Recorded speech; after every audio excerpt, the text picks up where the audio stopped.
it should be seen? Oh man, wow, that's a broad question. Let me think. That's a big one. I mean, for me personally, I grew up with the first film, and it's got a huge fan base, you know, and enough. It spawned 4 sequels, but that first film meant a lot to me as a kid, and you know, meant a lot to Don Coscarelli when he made it, and you know, he still wanted to continue these stories, so we made this 5th one.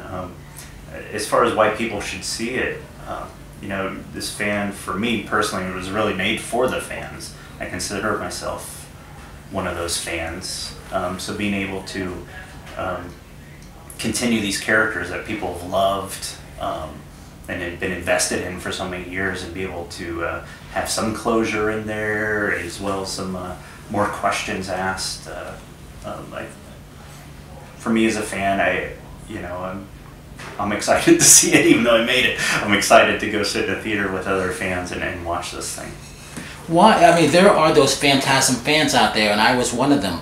Why do you think it's held up for all these years? I think it really has to do with, you know, as far as the first film goes, you got a little kid, this innocence, you know, around Mike, and he's having these dreams, and he's lost his parents, he might have lost his brother, we're not sure, is it a dream or not? I mean, for me personally, I related to those fears. You know, this kid, he doesn't have any parents to run to. He's in it alone pretty much. He's afraid his brother's going to leave him. So, you know, hitting some of those darker themes, and you know, I tried to echo that in this film, dealing with the dementia and Alzheimer's, and it's something we've all had to deal with, or we know somebody's had to deal with, a family member, or loved one, or friend with that. And for me, it's like plays into that dream world a little bit, and brings some of that innocence back to these characters who, after 4 movies, have seen a lot of bad stuff, you know, and they've been able to, you know, handle what the tall man has thrown at them. But now that you throw in this other Alzheimer's type thing, and is this all real or not, it harkens back to the first film for me. When you think is altogether, it's 30 years, right? Yeah. That's a long time. It really is. Almost 40 now, I think. Exactly. Think about those fans worldwide just wanting to see stuff like this. And I can't think that. I can't think that. It'll tear me apart. The continuation of it, because they're absolutely. Out there. That's interesting, especially when you end up at a Comic-Con. Oh, absolutely. I mean, I keep saying it's an eclectic group of an eclectic group.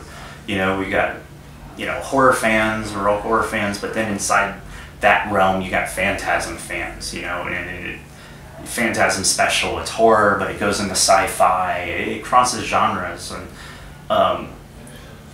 you know, the fan base is huge, and I grew up with this film, you know, since I was a little kid. I was got to see these, and it meant a lot to me. So now to be able to call these guys friends and get to work in this world is a blessing and an honor. You know, I'm very thankful to have this opportunity, you know, but at the same time want to be very faithful, not use this as a jumping board for my career to show off cool camera moves and stuff. It was really, as a fan, I wanted to see more of these characters and be faithful to the first 4 films, and Don Coscarelli's world that he's created, and even the way he directs, and that it flows and it fits on the shelf with the other 4 movies. It doesn't stand out as like, oh, and then there's that one. You know, it was important for me that the fans, that this was for them. I don't even spend a lot of time with exposition in the movie. We jump right in where the last film left off for the fans. You know, so someone coming in straight into it, you know, I hope they enjoy it, and it sparks enough to want to even go back and watch the previous films. When you get a chance to meet Don, what was that like? That was pretty amazing. I met Don back on Bubba Hotep.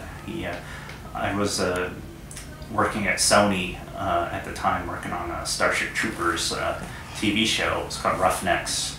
I was directing on there, and Don, I met him through a mutual friend. He had an editor who contacted one of my editors, who me and this editor at the same time were talking about joining forces and trying to get some production work together, and it just so happened we had this opportunity where we could pitch Don a main title for Bubba Hotep, the logo, and Don liked my artwork, brought me in for some more art, and then he brought me in for his Showtime Masters of Horror, doing storyboards, and I mean, for me, it's a fan dream come true. But now Don's one of my best friends.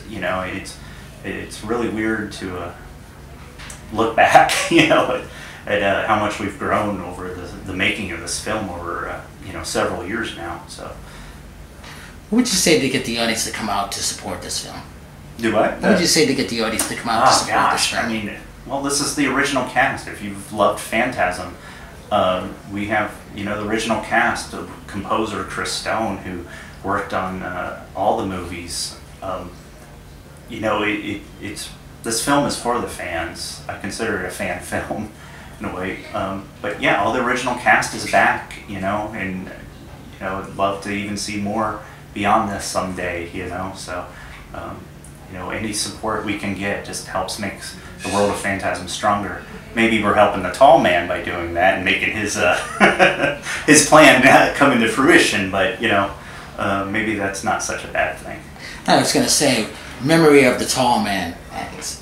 Angus is, the first time I met him, I was scared to death. This is a guy that haunted my dreams as a kid, the tall man, and his presence, he's very stoic. He's very almost stone cold. He's just.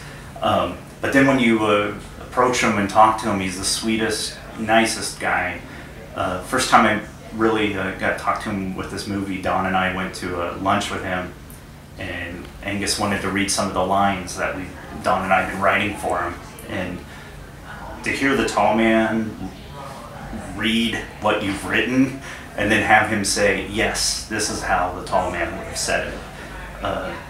That was just a total roller coaster ride for me. But then again, to call him friend, and I've known him the least out of everyone on the set. But even that small amount of time has meant a lot to me, and it meant a lot to me that he'd get to see the final film once we knew he was sick. So he was able to see the film before he passed, and they give it his blessing, and he was excited for it and loved it. So. It's really sad that he can't be here with us now to enjoy this aspect of it. What do you have coming up? Well, right now I'm currently producing a Transformers TV show. I've been actually doing that in different capacities for 8 years now, but I'm now producing and art directing on a show, Transformers Robots in Disguise and Transformers Prime before that. So that's where I'm at right now, and really it's been just a drive to get this movie out and on screen. So I'm about to reach this point where I don't know what the hell I'm doing, because all I've been doing is working on Phantasm for weekends. That's been my life for years, and now it's suddenly going to stop. So yeah, I got to talk to Don about that, how he handles that. Thank you so much. No, thank you. That's fun.